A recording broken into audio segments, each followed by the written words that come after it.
Well, hi everybody. It's Gary Horner. Just welcoming everybody who's on the webinar tonight. Tonight we have Howie Meinzinger from the Edge Benefits, who's going to be our initial introduction. We're pleased to be having the Edge as one of our partners going forward. They've got some really unique products, and Howie will go over that. So Gary and I have known each other for 10 minutes. a long time. Can't honestly remember when we first met, but It's a function of age. yeah. And I've been in the disability marketplace, or the income replacement marketplace, since '84. Obviously not with the Edge, because the Edge isn't quite that old, but they're close. And I started with a company that specialized in income replacement, went through 3 or 4 mergers and acquisitions, and since 2001, the Edge was marketed through the RBC team, and that was our first introduction into the Edge product. And then a couple years ago, RBC decided that they would like to have their own product rather than marketing the Edge product. The cooperators then became the underwriter and the adjudicator of the claims on the new premium that we were generating. And then last August, approached the individuals from RBC and indicated that they would be interested in buying the entire block of business, which was about 14 years of production. And that was good news to us, because we then had control of not only the new but also the existing block of business, so that we weren't leaving it up to RBC to then adjudicate the claims for us. Right now we are owned by the cooperators. The chairman of the board, our chairman of the board, David Prince, is still there. He has agreed to stay on for a couple years, and just to make sure everything flows well, and it's flowing just exactly how it's supposed to be. So we're pretty pleased with the cooperators, and they are very pleased with us. And a good indicator, as I said to Gary just the other day, was the fact that, having gone through mergers and acquisitions, usually what happens is that they catapult individuals into a controlling position of the new company, new corporation. They have no intention of doing that, because this is not their area of expertise. It's our area of expertise. So that was good news as well. So what we're going to do is we're going to run through sort of a snapshot. This Edge try to give you an overview on as many products as we can get through here. And I sent this to Gary the other day, that he can send out to you. That is CE approved, and I think it's either 2 or 2.5 hours. That is the certification that everyone has to go through, so you're going to get CE credits for that. And this is sort of a Cole's Notes version of that presentation that you will go through, and that is done at your own time, at your leisure, and you can stop and start that. It doesn't have to be that you're sitting there for 2 hours. I think it's about 2 hours. It depends on your answers on some of the questions that appear there. So the main purpose is, on the Edge certification that you'll be going through, is to ensure that the client understands what they're buying. Are we okay? Okay, so it's just yours. Okay. When the policy pays with limitations, and when it does not pay, and the client understands the expectations are aligned, minimizing surprises at claim time. Additional benefits to the advisor: minimizes liability, fulfills your duty of care responsibilities, and increases your confidence in the Edge programs. So there's our entry into the cooperators. So that's fine. So we train and develop licensed advisors to sell our program, supported by employed sales consultants like myself across Canada. I think currently we have 12. or possibly 13. Our key differentiators: advocacy. We advocate on behalf of the customer. The advisors ensuring policy claims are adjudicated in a line with the original intent and assist our policy holders with claims assistance at the most difficult of times. $60 million paid over the last 4 years alone in claims. We separate injury from illness, allowing clients to buy when their health is in question. And we'll come back to that. It is a guaranteed issue product where the product is on a guaranteed issue basis for the injury component. Our illness-related products are underwritten, but we used on a simplified application, and we're going to have a look at that as well. But the big thing is that there is full disclosure. We provide a full suite of lifestyle protection products using a seamless entry delivery system. Our mission and values are our foundation. So our mission: to safeguard the lifestyle of our customers simply. To be the trusted brand leader in lifestyle protection by setting a standard of wow in everything we do. And do the right thing because it's the right thing to do. But what are our target markets? Well, typically, when you're talking about income replacement, typically you're talking about the self-employed. Or you're talking about employees that have no benefits. But on the self-employed versus employees, when you're talking, and I'm just focusing on income replacement or disability insurance, whichever way you want to call that, I like the term income replacement. I do catch myself using the word disability insurance as well. But income replacement really tells, I think, the consumer as well as you what the product does. It replaces the income at a time of being disabled. Employees without benefits, obviously, there's a lot of businesses out there that have not implemented a group program, a full group, whether that's short-term, long-term, health and dental, etc. But the other group of individuals that I think are very good prospects for you are individuals that have been declined for traditional benefits due to their health.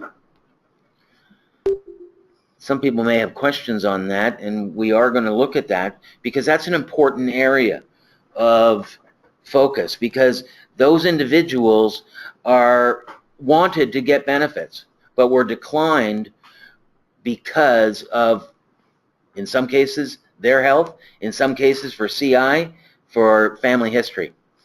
We address all those issues. Non-working Canadians who require catastrophic coverages. So we have a wide target market for sure. But number one really is the self-employed individuals when we're talking about income replacement. And we look at the self-employed marketplace, 58% of those individuals have no benefits, or 6.7 self-employed individuals. That's a pretty large group of individuals. Our lifestyle protection planner is something that I have given out here and can be, I guess, emailed. Gary, would that be something that we can do? So that you have those. Some people like the paper copies, and I don't think we have a problem sending those out to individuals if you want the paper. Some people like PDFs, and that's fine as well.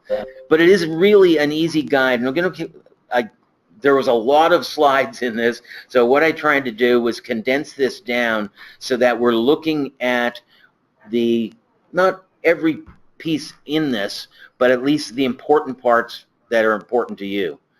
And the Lifestyle Protection Planner is designed to provide you with a standard practice or a set way of selling. And for a lot of the individuals, and the individuals in this room that have never sold income replacement or disability insurance before, let's start with the good habits. You're just starting to develop habits. Let's start with good ones. This is a good one.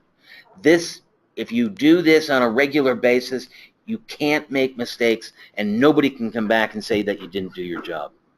because it does provide full disclosure to the clients so they know what they're buying and why they're buying it. It also introduces the concept of sequential sales, ensuring you and your customers stay connected. So what's in the LPP? Well, we look at developing the need. And for those in the room, that would be in your lifestyle protection planner, which is on the right-hand side. And you will see that this is a condensed version. Do you need one? Okay.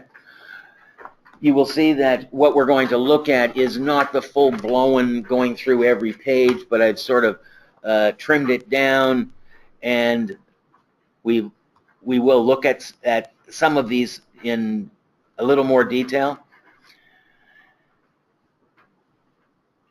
So what is lifestyle? Well, lifestyle is the cars that you drive, the homes that you live in, the vacations that you take, and the retirement. It's living today while planning for tomorrow. And your income supports it all. But what happens if you're unable to work tomorrow due to an injury and illness? Not on here, but a good question to ask individuals. And I'll ask you to think about how long you could take care of yourself if the income stopped tomorrow. Could you take care of yourself for a month? Could you take care of yourself for a year? Most people couldn't take care of themselves for 90 days. They don't have the emergency fund. They may have to start taking monies out of their retirement plans so that they can pay for the obligations that they agreed to pay when they were healthy. Looking at the risk of disability, if we look at that in the chart, and we look at a 35-year-old, they stand a 50% chance of being disabled before they reach age 65, and the average duration is 2.8 years. Sorry. You can see the little chart in the center shows the dark line at the top is injury, and the green line represents illnesses. You can see that there is an intersection around 42 years of age, and I like to think we get smarter at that age because we stop jumping out of planes that are still functioning, and some of the avocations that we have, we've stepped aside from. So the injuries decrease, but the illnesses increase. I'm sorry. There's the risk of serious illness at the bottom. A heart attack, 1 in 5. So I don't know. We got 10 people here. We need 2 volunteers for the heart attack. I see no hands. Okay, you must be waiting for the stroke, because that's 1 in 9. Or cancer, 2 in 5. Those numbers are staggering. Most people don't realize those numbers. So there's that intersection that I talked about on the injury and the illness. And a lot of people think that the disability will be an injury. And they may be right. But oftentimes it's the illnesses that take individuals out of the workplace. So if we're looking at the most valuable asset, we said the income was at $60,000, and based on a 35-year-old, that individual is going to generate about $2.4 million. Now, at that point, I know your fastball is life insurance. Now, when I have that number up, if it was me, I would be saying, now, this is all on stats. This is statistics. I mean, basically what we've taken is $60,000 and extrapolated that out to age 65. We've given them 2% realistic increase on an annual basis, $2.4 million. Do you think your family would need that if you weren't here? All I'm doing is planting that number. Now, are they going to buy $2.4 million? Well, I'm sure when you walked in the door and you were talking about life insurance, they had no idea on that number. Let's say they only buy half of it. $1 million of coverage. I think you could sell that, couldn't you? Yeah, I think so too. but it's the number. It's not your number, it's our number. So this ties in nicely. So if you're opening the door with income replacement and then going to jump on the conduit and get attached yourself to the life sale as well, then there's a good segue. Now, looking at where you're going to access money, you're going to access money at a time of being disabled from savings, but did you realize 6 months of total disability will wipe out 10 years of savings? Your spouse can work. Well, in today's environment, it's dual incomes usually. You can borrow it. Not many people are going to lend money to an individual that's not going back to work. Group coverage is a possibility, but does it cover all of the income? And really, there is only one logical solution, and that's an adequate amount of disability or income replacement coverage that's in place that'll go with you at a time of being disabled. So at a high level, here are the EDGE plans. So we've got injury only on a guaranteed issue. We've got illness, which is simplified. We've got CI. Does anybody sell CI? Okay, good. There's a couple nods there, sorry. And that's good. Now, just for the people that nodded, has every application you put in for CI been issued? No. Good. We got yes and no's, okay.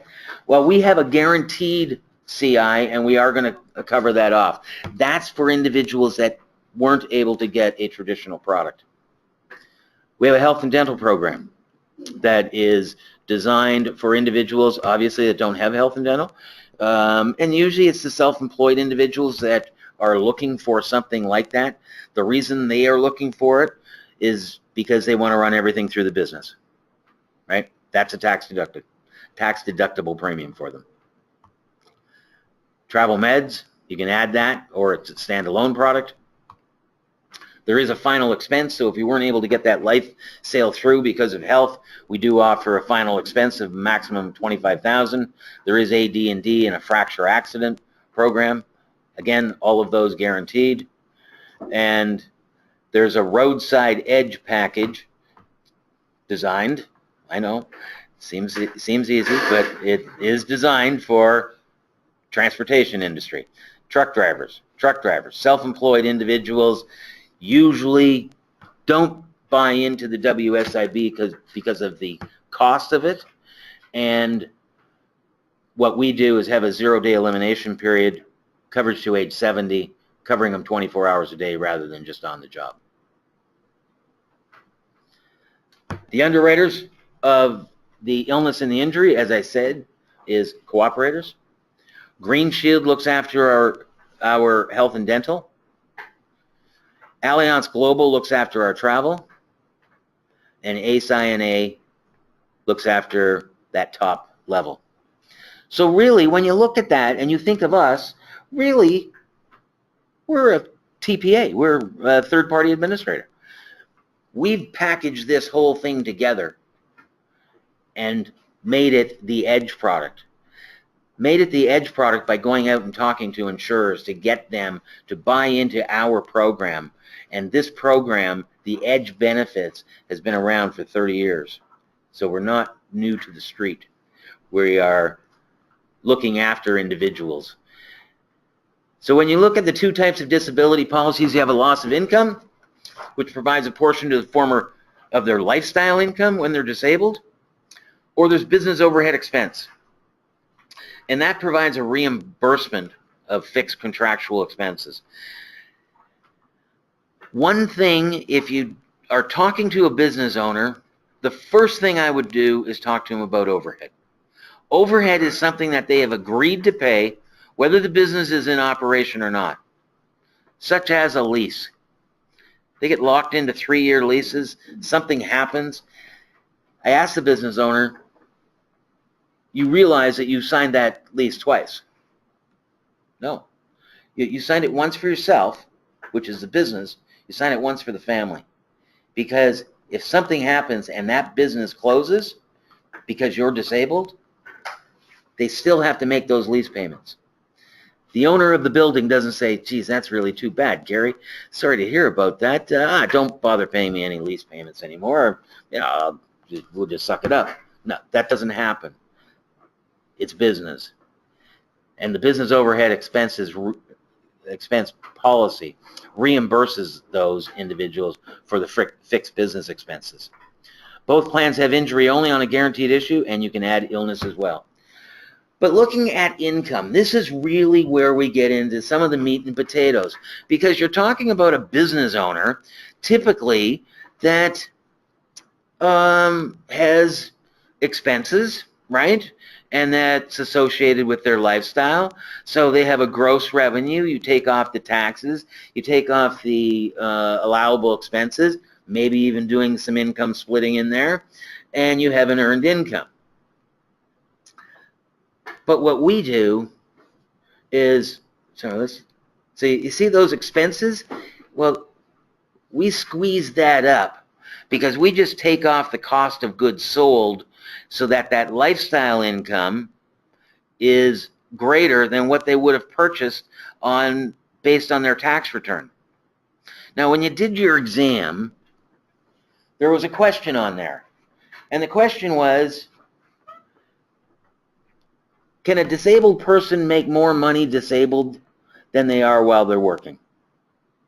And you can't see this, but everybody's shaking their head. And you know what? You got that question right. The problem is now we're in the real world. And there's 3 different ways. This is just one of them. Because now you've got that, and we'll pick on that truck driver again.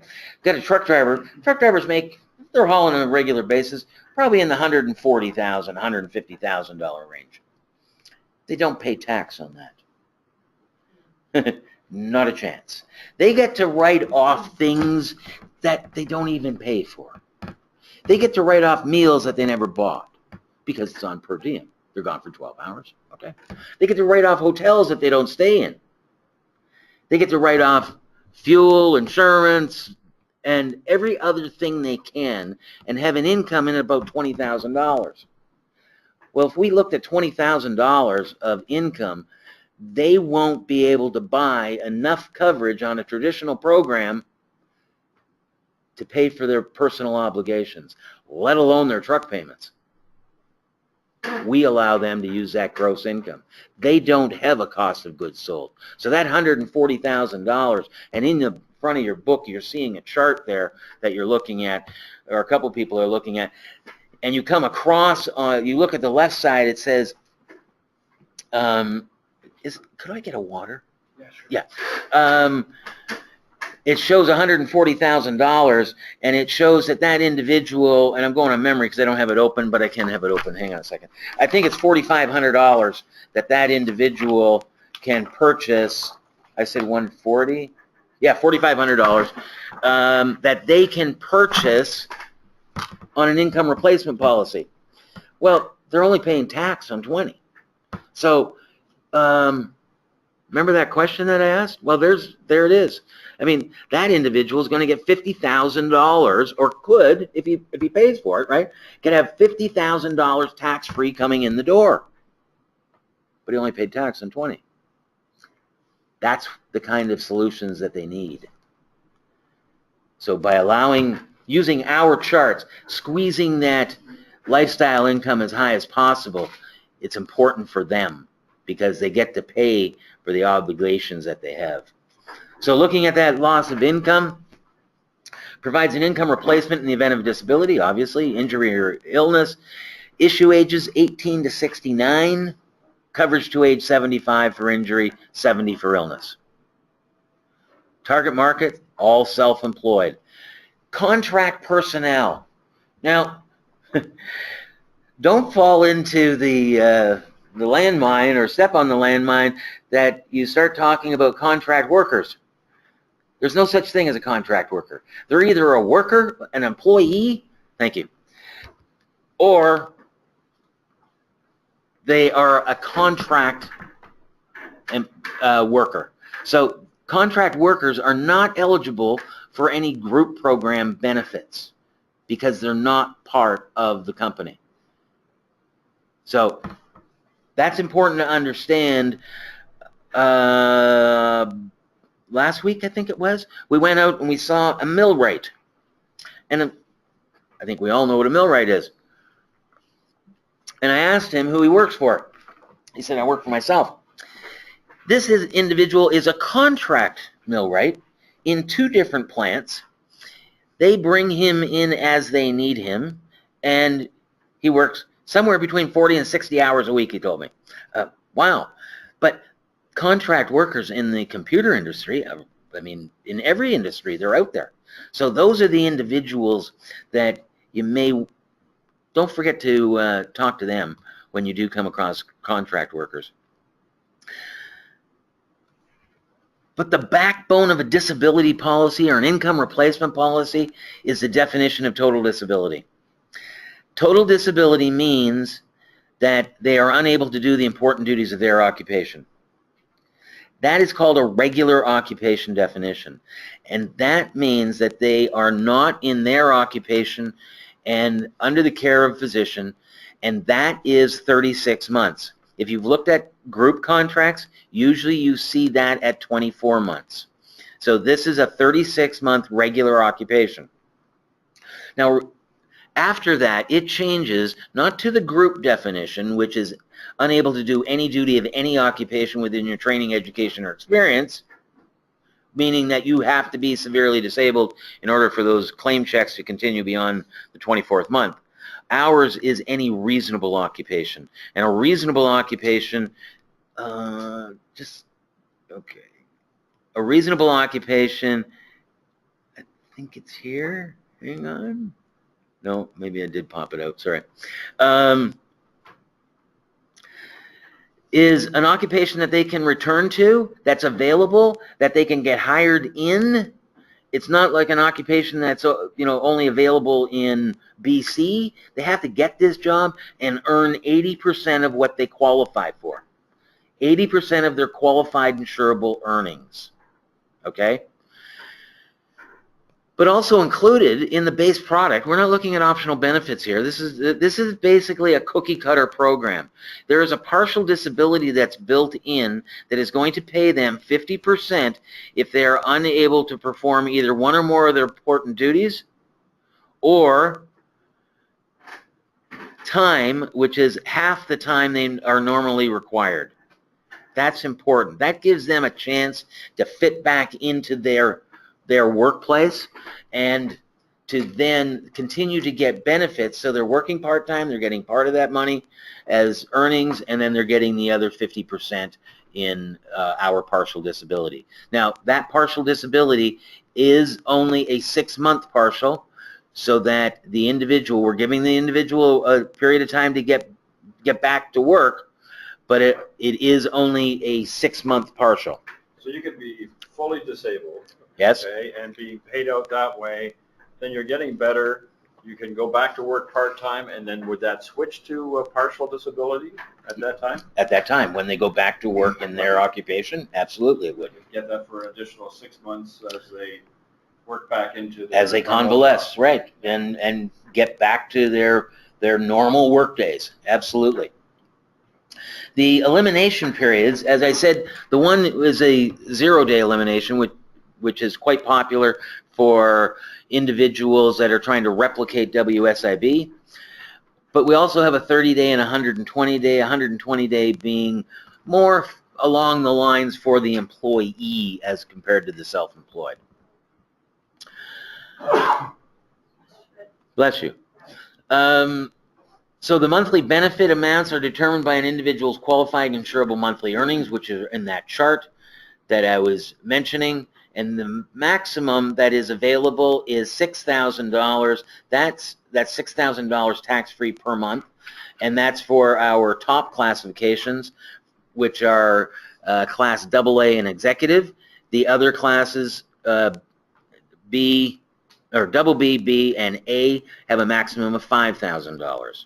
There is, you can see there the standard benefits. There is a waiver of premium that's built in. There's return to work assistance. There's accident medical treatment that is built in, which is $10,000. what is that? That's for individuals that require some assistance. Let's say that they break their leg and they say, well, okay, just go down the hall and pick up some crutches. Well, if you've been there before, my son played football, broke his leg, I walked down the hall, and I paid the $60. That would be covered under this program. So that's important to understand, that $10,000 is built into the program so that the individual it's not out of pocket. Here's the chart that I was referring to on the determining the amount and looking at the qualified insurable monthly earnings. In addition to that, all of this information on the contract definitions are located right in the booklet as well. So you can see that that is on page 7, but that chart is right here. So you can see the number that I used for that truck driver at 140,000, that qualifies him for 4,500. But if we look in the middle column where it says employees or contract personnel, and we said, okay, that's just earned income, net earned income, option number 2. If that truck driver was paying tax on $20,000, he would get $1,500. That's not enough benefit. So, yes, he pays a little bit of tax, but he gets hurt at a time of being disabled because he doesn't have enough income in a traditional formula, taking 66 2/3 or whatever the numbers are. So what happens at claim time? Well, what will happen at claim time is you will be required to provide written evidence of your earnings. We verify the earnings at time of claim. So you're not sending in the T4s and the page 1, page 2, page 3 of the tax return. The other thing that we allow on that is that we can estimate what the income is. You get an individual that is leaving a company and starting his own, probably in the same business, maybe taking some of the clientele with him or her, then we are going to look at that and say, okay, well, you made $50,000 or whatever the number is, and we're not going to say, we're not going to issue a policy until you've been in business for a year or a year and a half. By the time you get all your books done, we're going to issue that policy, and at claim time, we're going to take the last 6 months, the last tax year, or the best 2 out of the preceding 3 years to verify that income. So rather than saying, okay, you get to this level and we'll issue you a policy, that doesn't help him, because if he gets disabled in the interim, then he's in trouble. Again, there's your definitions, and that is very small on the screen. I can hardly see it on my monitor. But that is located in the LPP, and there's that reasonable occupation that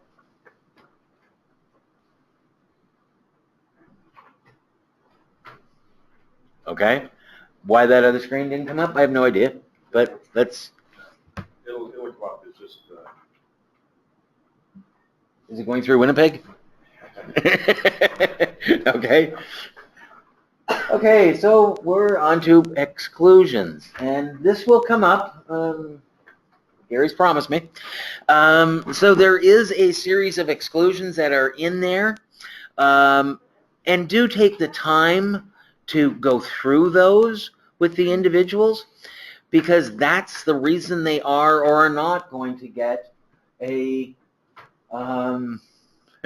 claim check. So you can't see that, but so I'm going to read them. Sorry.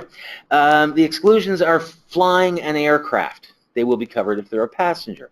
Participate in any professional athletics, underwater activities, including scuba diving, engaged in hazardous avocations of mountaineering, rock climbing, caving, parachuting, skydiving, things like that. Operating a vehicle. Oh, okay. Okay. We're back a screen or two, but we will catch up. Or while the individual is incarcerated. Or disease or sickness if they've just purchased injury coverage. Intentionally self-inflicted injuries. Committing or attempting to commit a criminal offense. Use of any drug, poisonous substance, intoxicants. Oh, there we go. Normal pregnancy and childbirth. Any type of opportunistic infections or disease, AIDS-related.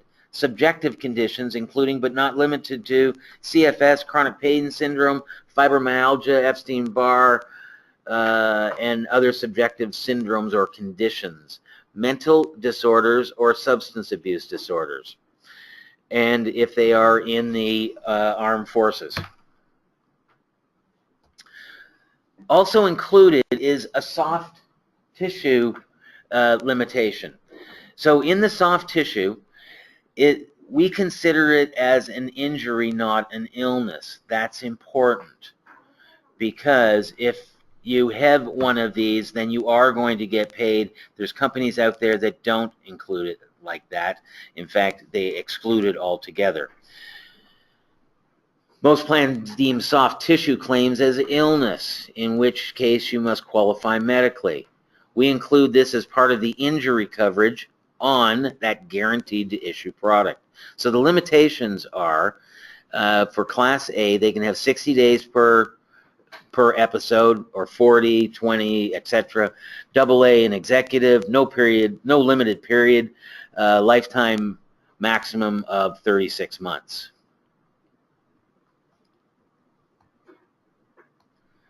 So, outlines what covered in there: contusions, sprains, or strains. Also includes repetitive motion injuries, such as, does anybody know what a repetitive motion injury is? Very good example, carpal tunnel. I've had both hands done. Tendonitis, bursitis, plantar fasciitis, which I hope nobody ever gets. It is so painful. Do you? Oh my gosh. That is so painful. A very good friend of mine, his wife had it. And wow. Back and neck injuries are not part of the exclusion if diagnostic tests show the damage. So the individual has a sore neck and it is not supported by any diagnostic test. The individual puts in the claim, we're going to pay that for, let's say it was the 60 days, Class A, 60 days. But let's say in that period of time, now remembering this individual is off work for 2 months, and if he's a guy, and we'll pick on the guys, they're not very good patients. I mean, most of us are sucks, really, honestly. And I'm the worst. And if something's that bad that it's keeping me off work, I'm going back to see Don, my doctor. And look at Don, there's something not right here, brother. At that point, they're probably going to send you back in for another x-ray to find out that the fall that you had, there is a hairline crack in one of that vertebrae. Now it's satisfied. Now it's no longer that soft tissue injury. Now it is an injury that they're going to pay, and if that keeps that individual off for 1 year or longer, then that is paid. It doesn't fall into that. When adding illness coverage, there is a height and weight qualifying chart. And there is the chart. And sometimes this happens with truck drivers. Truck drivers, oftentimes, they're a little short for their weight. They tend to be somewhat inactive. And that's sometimes a problem and could lead to other problems. But if you look at our weight charts as compared to others, we are very generous in there so that these individuals can get it. I've not run into a case where I've had to use the minimum weight chart, however. But I guess there's individuals out there that may fall into that category. So you look at somebody at 5'7" to 5'10", maximum weight 258 pounds. So those are realistic numbers. Business overhead reimburses for fixed expenses, available to considered key employees, and usually it's the small businesses that you're talking to. Because if it's a very large business, let's say it's a very large restaurant, and Gary, the owner, becomes disabled, I don't think that's going to affect the clients coming in the door.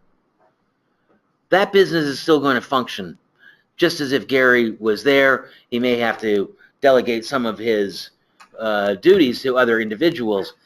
But this is the one where if the individual becomes disabled, they are, for lack of a better term, chief cook and bottle washer. They are the business. And that is going to be a loss of revenue for sure. The nice thing about it is, as I said earlier, the premiums are tax deductible. And those are the words that every business owner wants to hear. The nice thing is that it is available as a standalone product. So if you're in talking to somebody and they say, oh, I've had my disability for years, oh, great, that's fine. Has anybody talked to you about your business overhead expense coverage? Usually they don't. And that in itself is a good way to get into talking to a business owner, talking about the expenses that they have agreed to pay. You can see there that the issue age is 18 to 69, again, coverage to 75, illness 18 to 64 with coverage to 70. Again, regular occupation definition, that only has a 30-day elimination period. And I'm going to give you a quick synopsis of business overhead expense. It basically, what it does is it takes the monthly benefit times 12, so that creates the bag of money. So if we said it was $4,000, picking a number, and that basically creates a $48,000 bag of money that they are going to be able to withdraw, that we are going to reimburse up to the maximum of $4,000. Well, and that is payable for 12 months, as I said. Well, in the third month, if this individual's not going back to work, he's not or she's not going to have the same expenses. Things are going to be changing. In fact, people get laid off. Equipment leases get sent back. But what happens to the long leases is that when we get to the end of that 12th month, and there is still money left in that bag, we will continue that out until it's all used up. I don't like, maybe we are taping this, I don't know, but I don't like the term benefit period for business overhead expense. Because a benefit period to me, if it was a 5-year benefit period, in the 61st month, you're not getting a claim check. The benefit period is expired. That's not the same here. 12 times the monthly, really, I would like to see them change it to a benefit multiplier so that we take whatever that monthly benefit is, multiply it by 12, put that into that bag, and then they get to withdraw it. So if that individual is into a 2-year lease and they wind up the business in the 3rd month or the 4th month because this individual is not coming back, he still has to make those lease payments. By setting it up with that bag of money, it may go 15, 16, 17, 18 months, which takes away that obligation for them. At that point in time, hopefully they're able to find someone to sublet it. Expenses that don't count. Personal loans, household expenses. But the other thing, and actually, I think I deleted that one. Sorry. Supplies should also be on there. I'm sorry.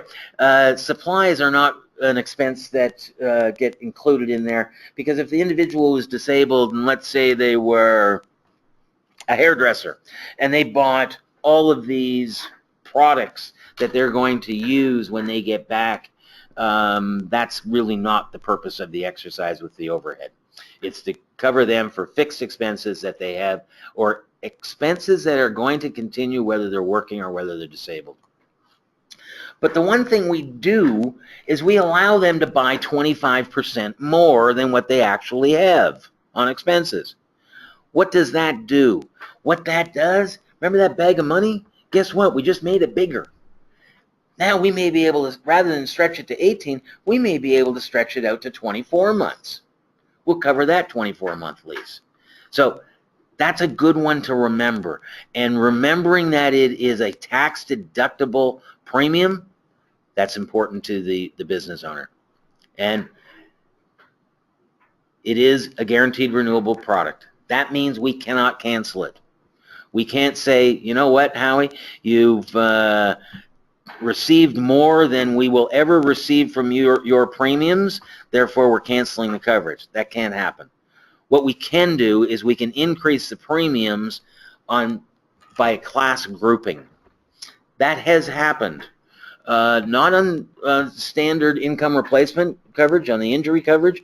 It has happened in our roadside edge package because the claims that we have had in the transportation business have exceeded what the actuaries had anticipated. And when I say about transportation, we do a lot of fleets across Canada. This is a very big component on our program. In fact, they have their own application. It is called the Roadside Edge. They have things built in, out of province coverage, etc. But that might be a little further down the line. But just understand that there is a solution for those individuals on possibly having their rates increase based on some criteria as we're looking at on a class grouping. Yes, what clarification was from the people out there was, so the whole class goes up, not just an individual. It can't affect an individual based on their claims experience. It has to affect the whole group. That's correct. Yeah. Yes. We can't single out one person and say, you know what, we need to charge you more, or we need to cancel that policy. It's not done on an individual basis. It's an individual program that the individual is buying, but we look at the entire group when we look at the claims adjudication on looking at the next renewal or the possible change in premiums. Here's the critical illness, and what's my time like? We have. I got to leave some time for you. 20 after, 23 after. Okay, so I've got 5 minutes? Okay. So CI is something that if you are not talking about CI, you should be, because individuals have critical illnesses every day, and our program has a three-tier solution. The first tier is a guaranteed issue of $25,000. This is not a simplified product for those that have been in the CI marketplace. This has 21 covered conditions. You can see that it is issue ages 18 to 64 with coverage to age 70. And, okay, just trying to speed it up here. They can purchase up to $100,000, so there is 3 different tiers, 25, 25, 25, and 50 on the tier 3. And those individuals can buy that coverage without going through the underwriter, just asking the questions that are on the application. So is it a situation where if you keep answering the questions, you can keep going up? That's right. If you have a yes answer, it says right there, you can't go ahead. You can't go any further, you can't get any more coverage. But as long as you keep saying no, the coverage can increase. That's correct. As well as the premiums, I think. You're buying more. That's right. You're paying for that. That's right. Now, the one question that I always get is, okay, how do you issue a guaranteed issue product to somebody that's already had a heart attack or somebody that's already had cancer?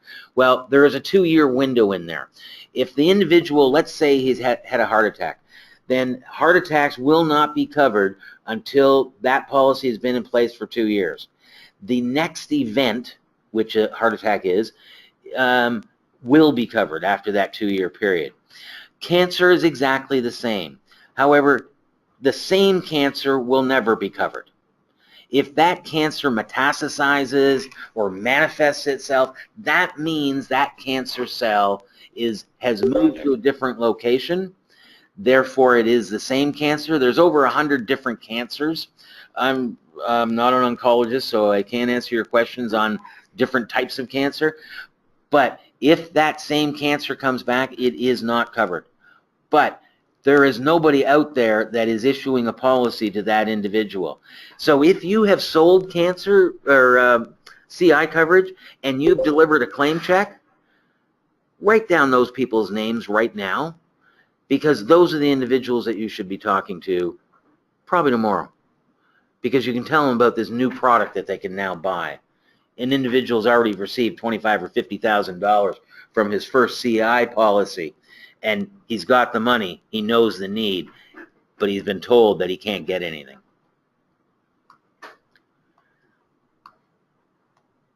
So there's your additional CI coverage, and answering Gary's question, there you go, from tier 1 to tier 2 and then up to tier 3. Complete all the steps, you get up to $100,000.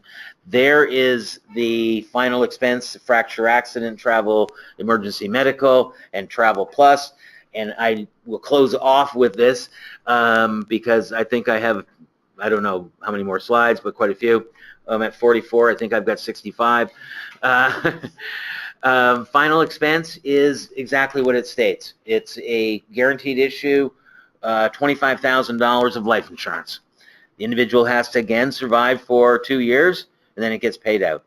Fracture accident, it's a policy if they have a fracture, regardless of what other coverage they have, this will pay them a lump sum, and that is located in the Lifestyle Protection Planner. The travel emergency medical, that's $5 million. I refer to it as out-of-province coverage, not out-of-country coverage, because out-of-province coverage, for those individuals that are traveling outside of your province does not cover you up to the entire bill, as we saw in the lady that came from Alberta to Timmins. She was okayed to travel by her doctor, but she was pregnant and ran into complications. They had to airlift her from Timmins down to Toronto Sick Kids. There was a cost of $30,000. That $30,000 was the individuals to pay. She didn't have the money. She went to the media. Great move. Guess what? Alberta picked up half, Ontario picked up half. That works for the first one. Doesn't work thereafter. That $5 million is inexpensive coverage, believe me. Anybody, and we talked about transportation, they buy this, they absolutely have to have that. They're going across the border on a regular basis. But the one thing that we heard from our brokers when we have our roundtables from our elite brokers is they wanted something that they could sell that was travel coverage to other individuals on a standalone basis. We now have that. It's called Travel Plus. It still is $5 million. There is baggage and cancellation insurance kicked into that, and that is $129.60, going off my memory, on a single program, and that is paid on an annual basis. That can only be purchased online. My other slides, we're going to talk to you about applications, and the applications are, you can complete these online, and I think we'll have to leave that for our next session. All right.